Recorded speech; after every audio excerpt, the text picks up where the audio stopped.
Welcome to the ATA podcast, where we talk to former elite athletes sharing their insights and wisdom derived from successfully transitioning into life beyond the game.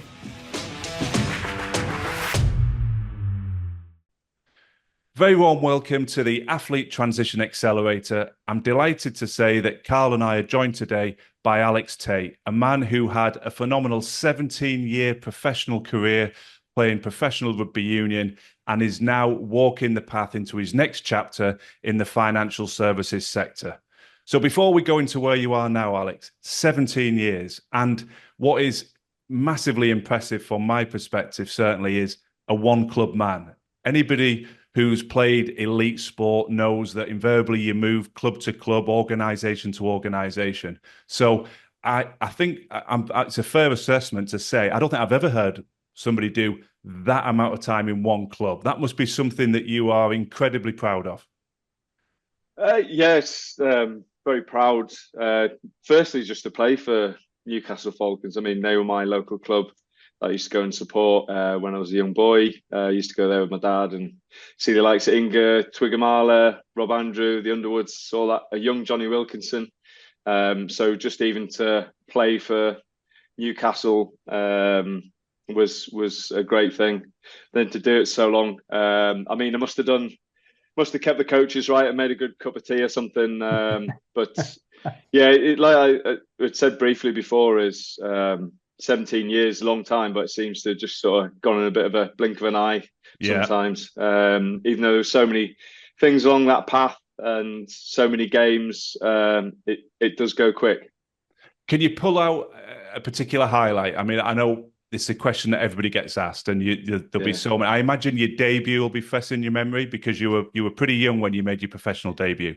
Yeah, my debut was actually it was great. We played a team called Citransra El Salvador in Spain in one of the European trips, sort of a bit of an eye-opener for an 18-year-old. So I think I was lined up with Jamie Noon, Tom May, these kinds of guys, sort of my heroes, like when I was coming through the academy. I managed to score a hat-trick, which is the first and only hat-trick that I did score. And I remember being in the clubhouse. The Spanish guys were great hosts. And there was one of these sort of, is it Parma ham legs? Yeah. I was at the end of it. I'd had a couple of beers and it was just getting shaved Parma ham straight into the mouth. It was just a very surreal evening, but a great experience as my debut. Yeah, nice. Phenomenal. And roughly how many games do you know? You might not even know. How many games do you think you ended up playing over those 17 years? I know because our old head of media, Mark Smith, used to count everything up. It's 271, I think I ended up with. I think it's either myself or Tom May, another sort of one man. Well, he was not one man, but he was at the club for a long time, that were up there sort of top appearances as a back. So I think there was just maybe it's Mickey Ward, who I know you know well, yeah, and a guy called Will Welsh as well, that are probably more appearances for the club. Congratulations. Awesome games.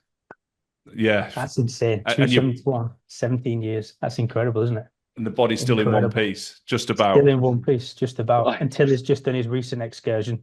Yeah, I mean, a 36-year-old, when he sits down for 20 minutes and gets up and can't move, I don't know if that's getting away with it, but we're still moving. Still there. So 271 games, 17 years. It's a long time in the game, like James has just mentioned. At what stage did you start thinking about, I'm going to have to start planning for something next? Something has to come after my time in rugby. Sort of two parts to that. I think I always had it in the back of my mind, even when I was starting out as a young lad, that, yeah, I want to crack on with professional rugby. This is what I want to do. I'll put my heart and soul into it. But always in the back of my mind, I was like, well, actually, I need to be doing something else. It was reasonably academic at school. And just with how rugby is, the nature of it, I always knew that I had to have something to fall back on. So it was my ex-headmaster at school, a guy called Mr. Hewitt, said, professional rugby's difficult. Make sure you use your brain. So he was like, what, you're half decent at? I was like, chemistry. He was like, go and see if you can do a chemistry degree. So I went and did a chemistry degree, and it was the RPA actually that helped keep me involved with that. And I eventually came out with that in 2016. I thought, right, I've got a good degree behind me. An employer might see that and think, he might be worth taking a punt on. And then it was sort of my last 3 years. I signed a 3-year at 32, and I thought this is definitely probably the last one. You need to figure out what you're going to do, because you're going to have to put food on the table when you finish. So this is when I had my sort of first year of that contract. I went and did a bit of work experience in different areas, more to just sort of tick off what I don't want to do. And then I think sort of COVID hit around then, and it was financial services was one of the things that I was interested in. So I did, it's called an investment management certificate, sat at home, sort of self-taught. And I kind of got the bug for it a little bit, and I thought, right, this is, this could be a really good job for me after. Got chatting to a few firms in the area, because I wanted to stay in Newcastle. My wife works here as well.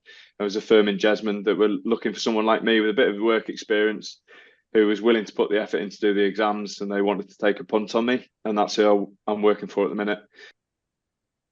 So you just hit on something really important there, Alex, and it's something me and James have jumped backwards and forwards with, and it was you jumped into several different industries to count options out as well as counting options in.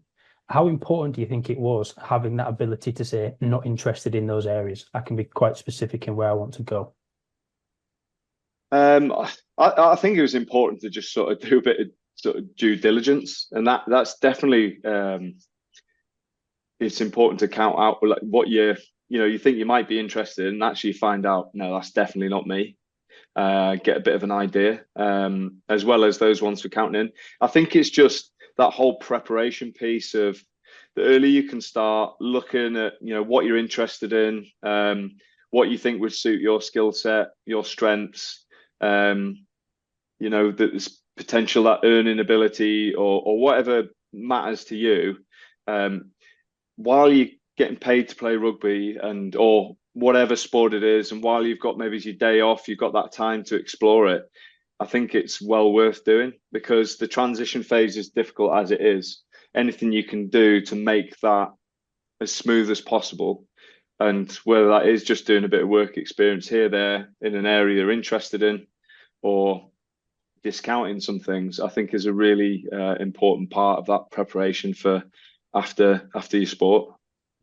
Just reinforcing that, Alex, I think you've said something that's really pertinent for anybody thinking about transition. And for me, I always surmise it's making sure your perception of a situation matches the reality. Mm-hmm. So a great example is coaching. A lot of elite sportsmen and women think, I want to get into coaching, because they see perhaps the game day and some of the glamour and the autonomy and the power you've got in the coach. But then when they actually spend a time and sort of embed a little bit with a coaching team, and they see the hours of preparation and not that you dismiss that, but there's some drudgery to that they go, I'm not sure if this is for me. Or you look at sales and you think, well, I'd love to be in sales. It's very people focused, and it is. But again, there's a lot of preparation that goes on behind the scenes in order to get to those sales opportunities. So I think by doing what you did, you get to sort of bring together your perception and make sure it is aligned with the reality. And something else you touched on there that I just want to pick up on is taking some exams, doing some things on your day off. An objection I get in my capacity as a high performance coach, whether that's dealing with sportsmen and women or people into business, is often, I don't have enough time. That's a natural defense mechanism for not doing certain things. Now, there's no debate or dispute that elite sportsmen and women work at a supremely intense level. But one of the competitive advantages I think they have is there's also a bit of downtime. There has to be recovery time. You can't be involved in contact training, lifting weights, doing aerobic activity 24/7. And so I actually think there's a real window of opportunity for professional sportsmen and women to actually say, what sort of things can I do on my day off? We're not saying spend 10 hours on your feet, but who can I meet? What can I do? What sort of exams? So would you agree with that? And how much was it particularly difficult to do some of these placement opportunities and exams? Or did you find that, providing you were organised, there's enough time to be doing some of that preparatory work? I couldn't agree more. I think that is one of, like you said, being an athlete, being a sports person, you train incredibly hard. You on those training days, it's full on, and actually sometimes, the night after the training, just chill, relax. But if you've got a day off the next day, don't waste it. And actually, if you found something you're interested in doing, it ticks a lot of the boxes. You can get exams under the belt. You're putting yourself that first step onto the ladder in making that a success. And also to a potential employer, if you've come in and you've gone, yeah, I've done XXX qualification, it says a lot about you, that you're motivated, your determination to make it a success, all really positive things. Absolutely. And actually, my specific example, I'm not saying this the right way, I did my exams that sort of last couple of years, and it meant that I came out because I was willing to put the effort in, and it wasn't easy. I've got a 3-year-old, we've all got kids, and they can be, and my wife's got a career as well, so we've got 2 cocker spaniels, and everyone's got busy lives. But if you can put that effort in, and the work took a punt on me, I did my exams, got my head down, and I had a job ready for me at the end when I retired. So I retired in May 23. I had a job ready in July 23. So right. I'm not saying that's the perfect thing for everything, for everybody's situation, but actually putting the time in, getting those exams meant I had a full-time role to go into straight away. That's really interesting, because one of the things I was going to ask you, I read on your retirement statement on the Falcons website, there was a line, something to the effect of, I wasn't really chasing my next contract. And that was a bit of a signal to me that perhaps I was ready. Now, having listened to what you've just said, I wonder if you had a higher level of clarity than most people, because one of the challenges a lot of sportsmen and women have when we talk to them is, I went on a bit too long. I wasn't sure what I was going to do, so I signed another deal. In hindsight, I probably should have retired at that point. But having heard your story there, the fact that you've done exams, the fact that you've ruled things out through work placement, you've found something that you're interested in, I'm sure that probably made it a lot easier to then advance those discussions, say, if I was to retire, is there a job there? And then you've got absolute certainty that I can stop. Whereas if you hadn't have done those steps, if you hadn't have taken those exams, if you didn't have that work experience, perhaps there's a chance you would have signed another year or another 2 years, because you're not exactly sure what you're going to do to maintain that busy life that you've alluded to, wife, children, dogs. You can sort of get trapped on, I think you mentioned a hamster wheel before we started recording. Yeah, that's right. Is that a fair point? You gave yourself more clarity by being proactive, which allowed you to step off on your terms into this next chapter. I think absolutely. I had a bit of a plan in place. I'd kind of made that decision that it was like, I'm going to be 35. I'm happy with where I'm at. Actually, I've got a potential opportunity to kick on in my next career, because like you said, do I want to just keep chasing it? I felt as a player, I wasn't necessarily at the level that I'd always wanted to be at. So that kind of made that decision for me a little bit. I was, I was, at the end of that 3-year contract. Not everyone gets to make that decision on their terms. So I understand I was in a sort of a privileged position to do that. But actually that planning, the discussions I had, setting everything up, definitely made that transition easier. And when I retired with, a full heart, was happy to move on into that next chapter. But I know everyone doesn't necessarily have that. If you don't have a contract you expected was going to be there, if you have to retire through injury. But I think that emphasised the importance of doing stuff while you've got the opportunity. Go and seek out the opportunities, maximise the contacts that want to get involved with you and want to just, give you the time while you're a sports person, because people want to speak to you, they want to give you time. Make sure you maximize those opportunities, because you never know who you're going to meet, and they could potentially be looking after you or giving you a job post your sport. So it's just maximizing that time and the opportunities you get when you're an athlete. I think there's great wisdom there, and the fact that what you've alluded to, yes, often contracts don't end on your terms, economic situation, the health of your organization, injury, but you've almost created an insurance policy. What you've done and that roadmap, I think why it's so important for us to keep reiterating that, because you'd been proactive. Yes, you went out on your own terms. Thankfully, that was the case. But if you had endured a terrible injury, let's say, you would have still been able to step into that next chapter because you'd been proactive. You'd got things lined up. And I think that's a really powerful example to reiterate. I think as well, because like you are in that the sports hamster wheel, actually just doing things outside of rugby is good for your development as well. If you're just thinking, I know some people are just rugby, rugby, rugby. It's healthy for you to have a bit of a change in your outside and developing yourself in other ways, whether that's through doing qualifications, whether that's coaching or whatever it is. You develop yourself and you become a more rounded individual than just necessarily focusing on sport. I know it's difficult for potentially, a younger lad or lady if you just like fully focused on becoming a sports person, establishing yourself. But when you get to that certain point, you're probably established. It's well worth just getting yourself out and about, see what you're interested in. Absolutely, could not agree more. There's just something I want to just pick up on there, which you mentioned. You signed your last contract that was for 3 years. You started making your plan. You'd sort of come to terms with, this is going to be my last 3 years now. Did that have an impact on the way you approached those last 3 years? Do you feel like you enjoyed your time in that environment more? You enjoyed your rugby a little bit more? The first, yes, I did in a way, because I know what you're trying to say. It's sort of a free in that you've got a plan in place. I did enjoy my rugby. Maybe it's the first year. The last 2 years, my sort of role within the squad changed slightly, which also probably made that. Yeah, I'm ready to finish, because I wasn't playing as much as I'd like. Perhaps wasn't the player I was before. And I found that frustrating. I still have that burning desire to be a good professional athlete and do it at the best of my ability and win every week, all that kind of stuff that's probably made me play for as long as I have. But actually, what I did do is, yes, I focused on a bit more on my career after, especially the last year.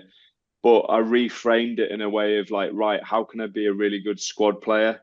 How can I help the younger lads come through? How can I sort of pass on, my learnings from my career to try and help, just be a positive person around the squad. I still had the occasional, if I thought I was going to get picked and didn't get picked, have a little bit of a strop, but I would always go, come on, reframe it and just get back on it. And I just tried to, especially the last year when it was difficult with selection, just reframe it and make sure you enjoy your last year as a professional athlete, because not everyone even gets the chance to do 1 year of it. So yeah, I've never mind 17. But just going back to some of the challenges, you picked up on challenges in the preparation and the time is there, but you've got wives, you've got kids, you've got dogs, you've got everything else going on. What about challenges at the time at which time with the Falcons was up and you were moving away from that professional environment and then you were into the day-to-day of financial career? The biggest one was the workflow. So, and managing that sort of diary between myself and my wife.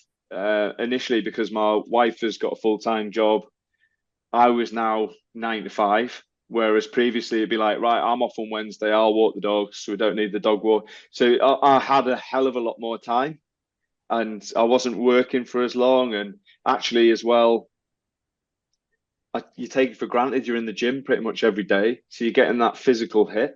And then it's like, right, how do I find the time to do that? So initially it was, but these are genuine things you don't really necessarily know until you're in it. And it's like, right, okay, so I have to be in the office and then someone's got to walk the dogs and then, right, someone's got to sort my little boy out, and then it's like, right, my wife needs to do exercise, I need to do mine, otherwise we'll both be grumpy. It's like all this kind of stuff. But we ended up getting a Peloton bike. I put a gym in the garage, which like in the middle of the winter was extremely depressing. And I've now it's like, well, so I've joined the gym and all that kind of stuff. So it's these kinds of things that you don't necessarily, and then finances as well. It's like, well, actually, my salary's gone from X to different.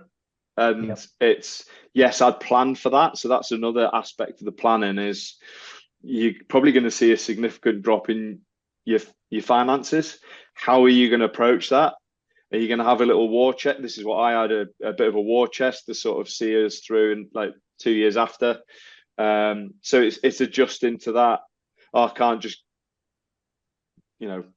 book a holiday here, there, and everywhere. It's sort of, you got to nip it as you need to within budget. So there's plenty of challenges, and then it's obviously being in work. It's slightly, well, it's not slightly, it's completely different work environment, different speed of work, different feedback.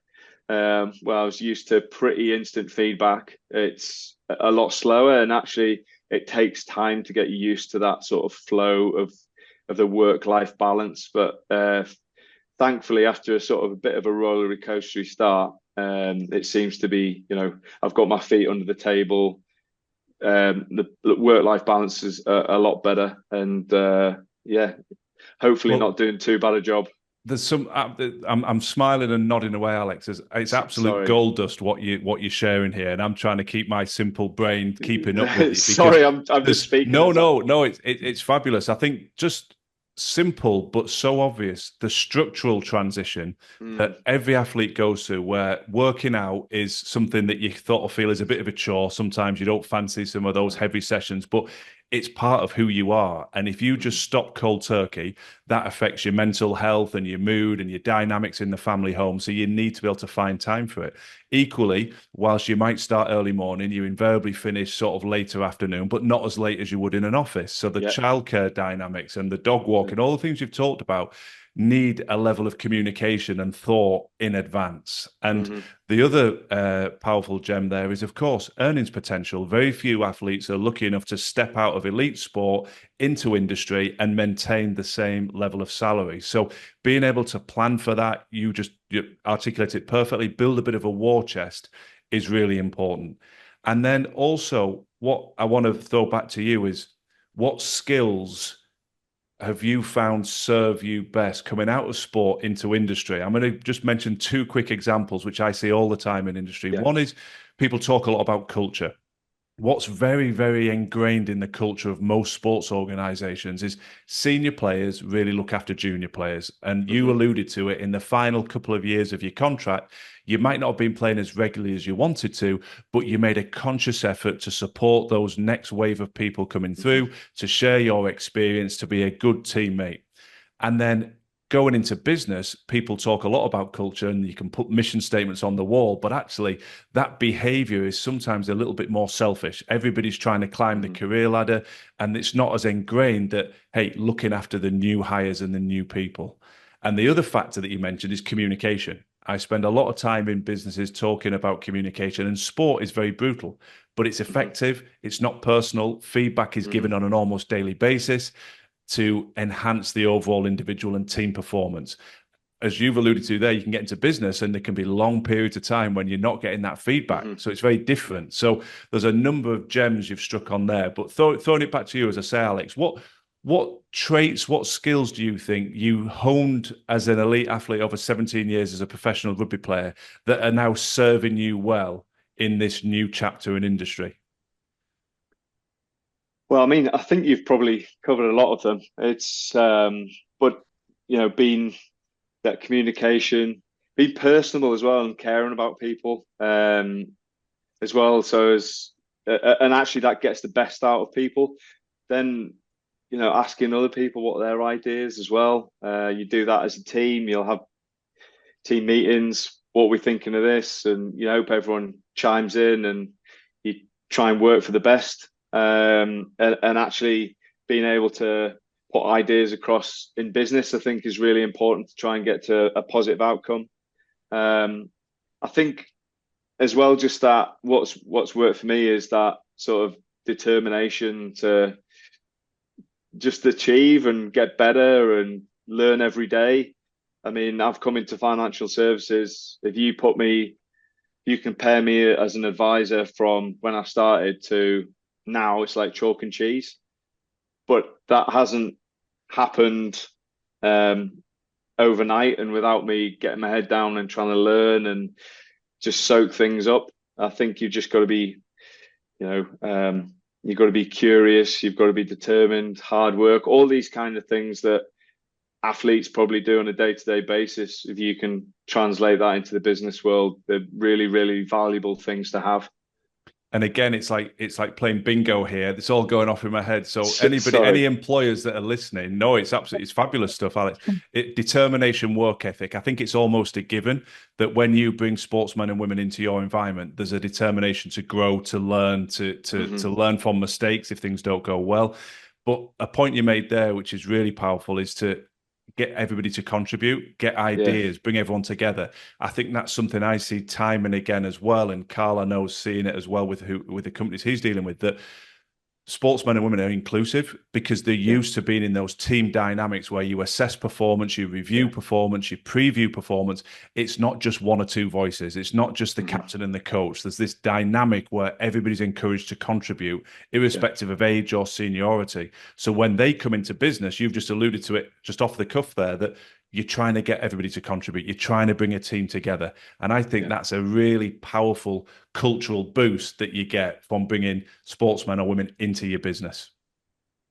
Yeah, definitely. There's huge, hugely beneficial attributes from sports people coming into any sort of business that I'm sure you guys are trying to sort of tap into as well, is push those attributes across to, what an athlete or a sports person can bring to a business is huge. You just got to get the technical knowledge, and there's a lot of things that the other thing that you don't realize you get half decent at when you've been in a team environment that's, that sort of in the elite environment as well, is that you build such soft skills and social awareness and being able to sort of pick up on if someone's down and how to get them up, or if someone's, having a bit of a laugh at work, and all these kinds of things, like have a bit of humor,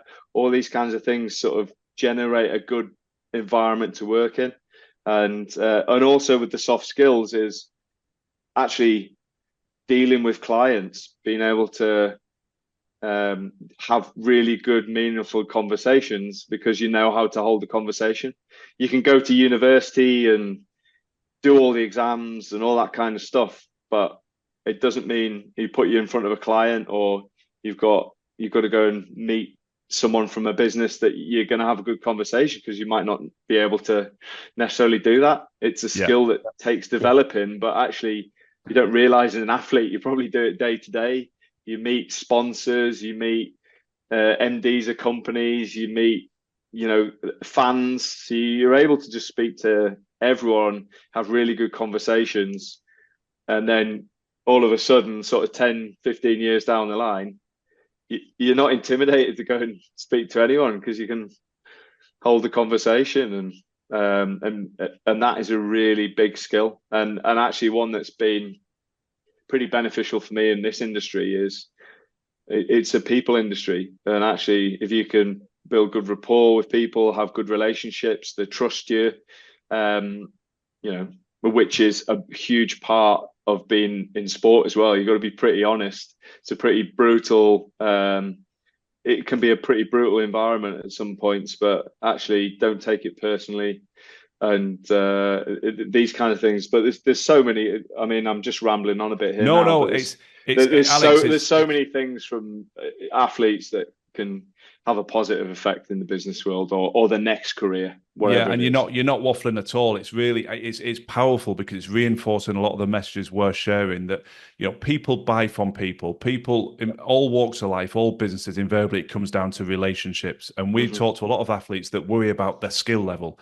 Now, first and foremost, you've got to build trust and connection. It's a people process. Skills can be developed. Like they have been as an elite athlete, people can train you and give you skills, but it's very difficult to make you a people person. And invariably, a lot of sports people have the confidence to engage, to have conversations, to build rapport and empathy, but also to have those difficult conversations. And you used the word intimidation earlier. I just want to circle back to that, because how do you find pressure in terms of what you experienced as a rugby player versus now going into business? Because I don't want to put words in your mouth, but when you talk to people who haven't done what you've done about a scenario where you're going to go out live in front of a big audience of spectators, you're invariably going to be on the television, you're going to have a million opinions, you're going to get people dissecting video footage on social media, etc., etc.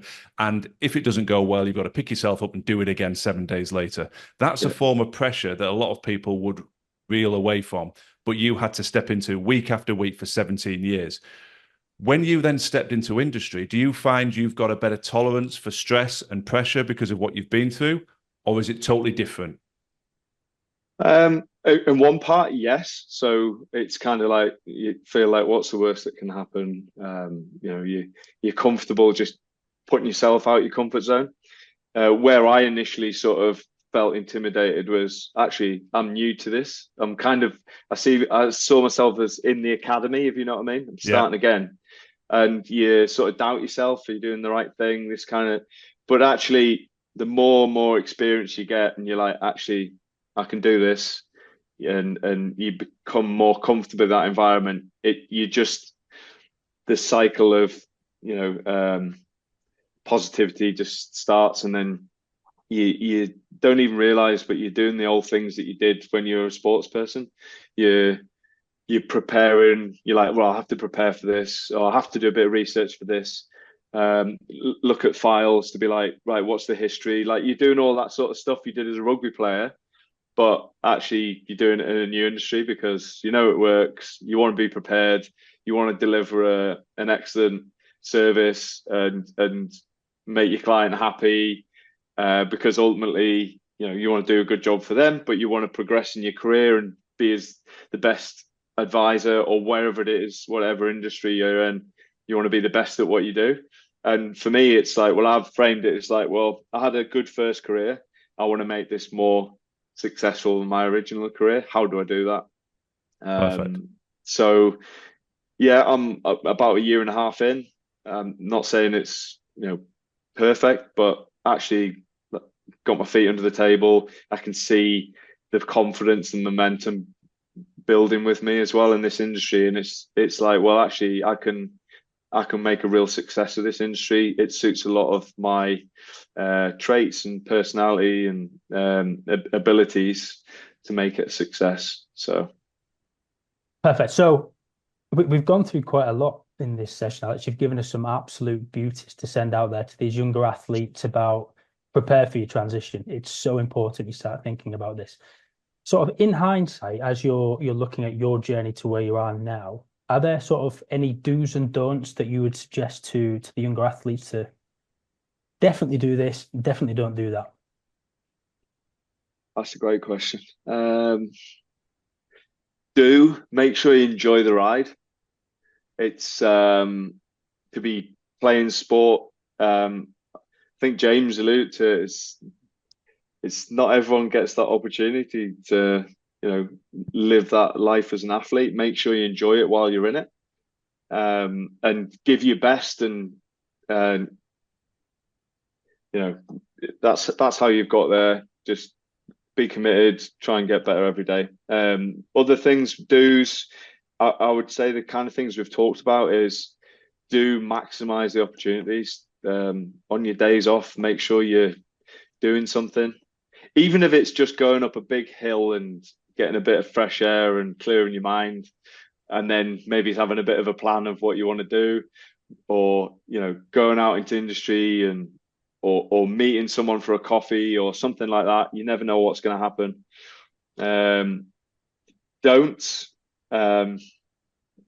Just trying to think what I can't say. Yeah, don't just sit in your ass and do nothing, basically. PlayStation's great, but unless you're going to be a professional PlayStation athlete, or it's your way to it might be your way to relax, to be fair, but it's just don't do nothing, basically. If you don't make any effort to plan for the career transition, you're probably going to get a bit of a rude awakening, especially if you've been in the industry for a while. Nothing's just going to fall into your lap. You've kind of got to put yourself out there a wee bit and have a little bit of a think, have a bit of a plan. So from that point of view, I'll probably just leave it there. It's just don't not do anything. Yeah, and I think that's really powerful, because we've all been there at some point, that you have that naivety of youth, and that's not disrespecting young athletes. It's the fact that you feel invincible, that time stretches out forever in front of you, and you're going to have 10 or 15 years guaranteed. And maybe you will, and maybe you'll have 17 years, but equally, you may sustain a career-ending injury in your next game. So it's not having the naivety, I think, to say, I don't need to worry about that yet. I'll do it when I'm at the end of my career, because nobody can guarantee you when the end of your career is, without sounding like the prophet. And especially if we've seen the last 2 years, if that doesn't emphasize it more than anything, how many we've had 3 teams that have gone under, and Jersey as well. So Jersey as well, and Jersey. So I mean, and because of that, you've got more really good players that have come into the market.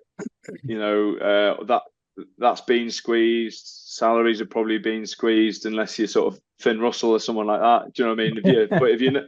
Unless you're a sort of a international starter, your star player, everything's just been squeezed. So and that in 2 ways is finances are going to get squeezed, but then also there's going to be probably less contracts up for players, isn't there?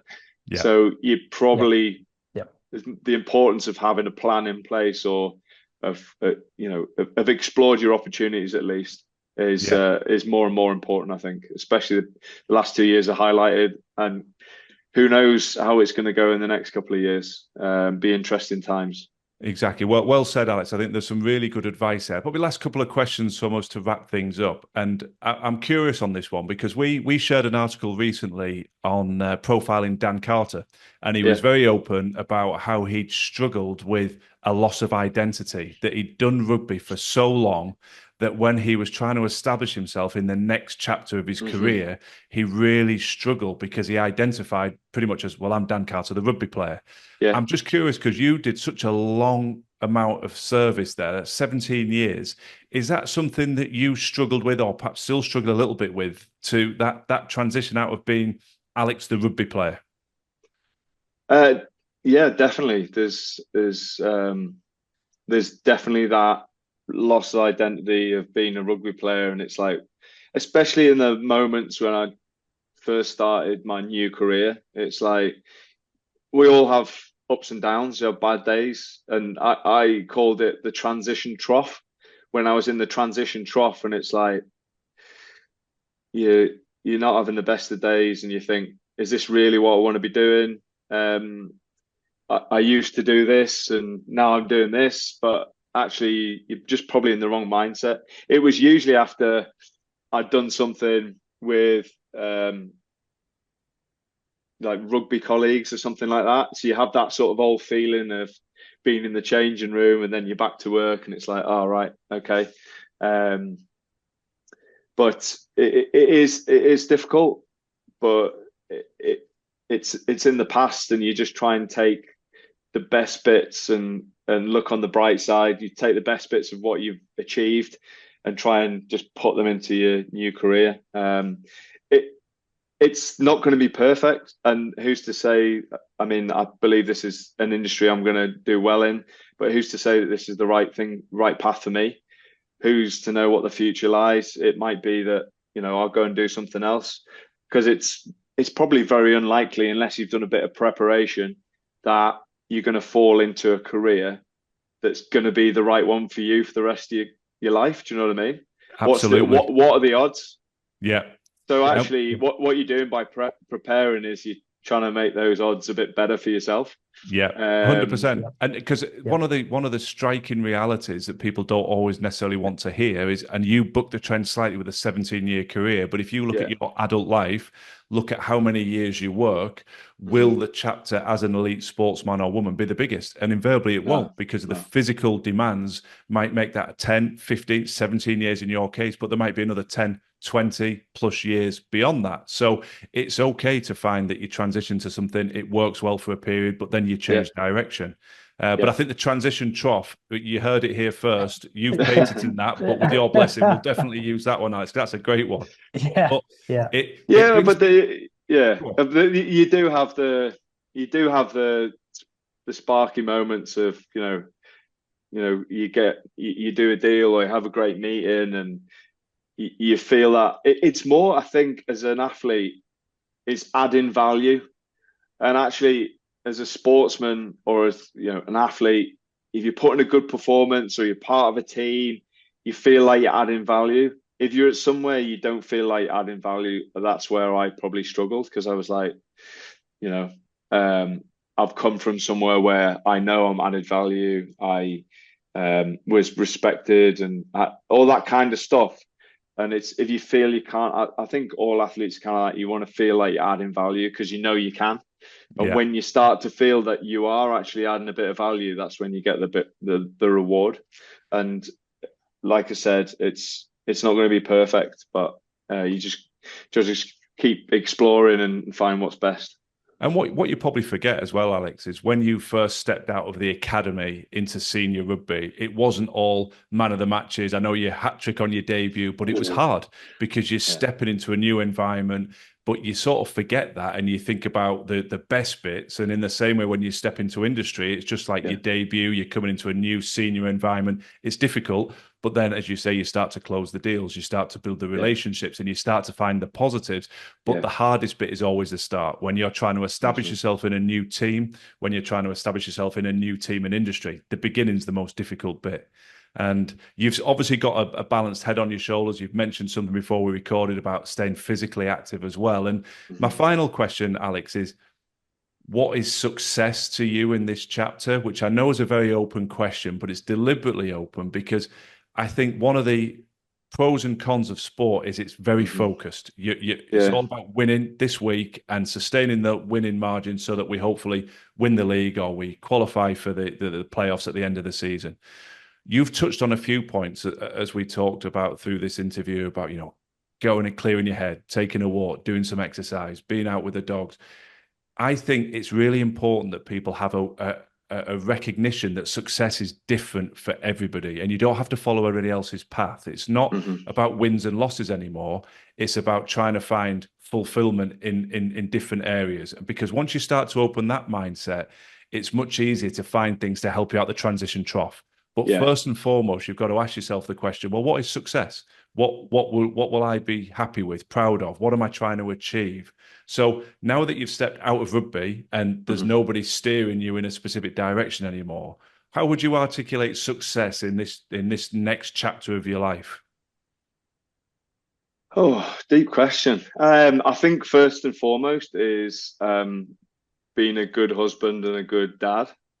I mean, we talked briefly before about, how quick that time goes for your kids. And actually, I want to make sure I'm a present dad and there for him and there for my wife and stuff. But from a success with my next chapter is, well, actually, you can't go like, well, I want to win this trophy, I want that medal, or, for me is actually at the minute, my focus is just getting better day to day, trusting the process and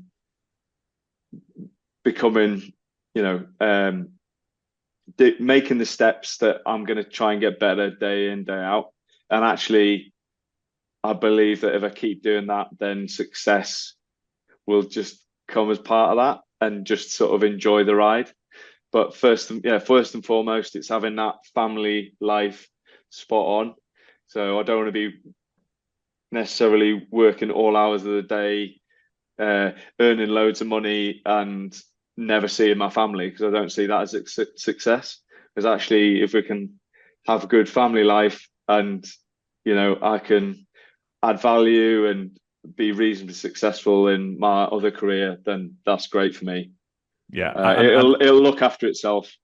Absolutely. And I'm smiling again because what a fabulous answer. And I really appreciate your candor, Alex, because, we're not pre-rehearsed here. We've not given you any answers to say. This is very natural and from the heart from you. But what you've just surmised is the perfect analogy for me, the overview of this, because what you've talked about there, all of those areas are within your control. So going into my sort of coaching world, when someone's in that funk, when they're in that transition trough, as you talked about, you start to focus on a lot of things that are not within your control. But to your personal example there, am I being a good husband? Am I being a present dad?